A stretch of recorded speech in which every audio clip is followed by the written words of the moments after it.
All right, so Greg writes in, asks, is it better to do to buy, he's 58, I think, to buy a deferred income annuity, and I can't remember when he says he's going to retire, but I don't think it's now. DIA, deferred income annuity now, or just do a SPIA at retirement. So that's off the top of my head, I can't remember exactly when his retirement date is going to be. Let's just say he's going to retire at his full retirement age, 66. If he's 58, I can't remember. We'll just say 66.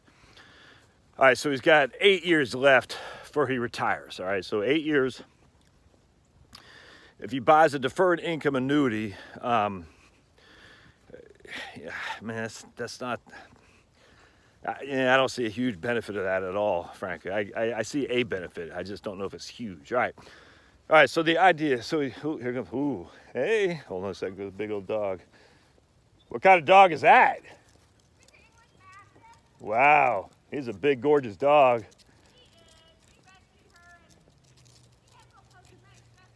Oh, he's just a little bit bigger than my dog. All right, come on, bud. All right, so someone is just taking an English Mastiff, a gorgeous dog, and Pablo, of course, is all of 15 pounds, if that, on a good day, wet, and so Pablo would get eaten alive by that English Mastiff. All right, so let's go back to Greg. All right, so he's 58. We're going to assume he retires at 66. That's 8 years. All right, so should he do a DIA, lock some money up into a deferred income annuity in which to take an income stream at a future date, basically locking in his mortality tables, or should he just wait and do a SPIA? At least that's my gist of what I got his question is. I would wait to do a SPIA, frankly. And here's the reason why for that. 8 years from now, the likelihood of the money you would have put into a DIA, a deferred income annuity, versus we'll just use Wellington Fund, the likelihood that DIA would be worth more from an income stream than the Wellington Fund will provide 8 years from now is very, very small, if that makes sense. All right, so let me revisit this. You put $100,000 in Wellington. 8 years, a good chance they'll be worth more than $100,000, significantly more. It might not be, but historically, and again, I hate to use historical numbers because we just don't know. But historically speaking, the Wellington, let's just say it averaged 8% a year. That account will be 6% a year. It doesn't matter. That account will probably be worth $150,000. All right, let's just use that for an example. 8% is too high. We'll say 6% a year. That'll be worth $150,000. And I literally just use that off the top of my head. I don't know if that's spot on accurate. So if you're negative out there, cut me some slack, would you? All right. Hold on. All right. So that's $150,000. He'll be 66 then. I'm assuming he's married. He annuitizes that with a SPIA, $150,000 at a 5.5% joint life survivor with a 20-year period certain. That will pay him $5,500 plus $2,750, about $8,250, right? Yeah, they'll pay him about $8,250 a year, guaranteed, for his life and his spouse's wife, with a 20-year period certain. Now, if you were to take that same $100,000, dump it into a DIA, I guarantee it's not going to pay that kind of money. Some sounds like someone's doing laundry.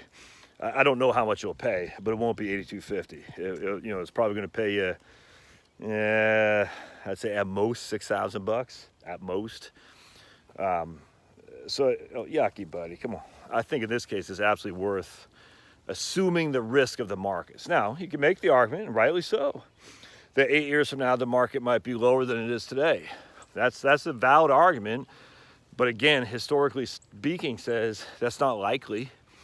And if you look at the Wellington Fund in particular, just using that for my example, which is a hodgepodge of large cap dividend stocks, which haven't tore it up in the last 10 years, and good corporate bonds and some government bonds in there, it's not likely to be down over 8 years. It could, but even if it were to be down, it won't be down that much. And so let's just say we're down to $90,000. You annuitize that at $90,000 at 5.5%. You're not going to get the $8,250. You'll instead get a little bit more than $5,000. So your high end is $8,250, roughly on the Wellington for a SPIA. The low end, it'll be, you know, roughly $5,000 a month. So 5,000 to 8,250. Definitely more likely to get the 8,250 on an annual basis than the 5,000, but that is your risk. On the other side of it, for DIA, you know, you're probably not, well, you can pretty much lock that in. You'll probably get 6,000.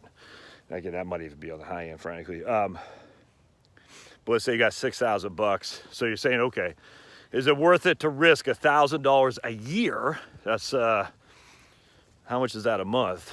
You know, $55 a month or something like that, $60 a month, to get another $2,500 a year, or maybe even more. And so in that case, I think the answer is pretty self-evident. I wouldn't do the DIA. I just assume the risk. I hope this helps.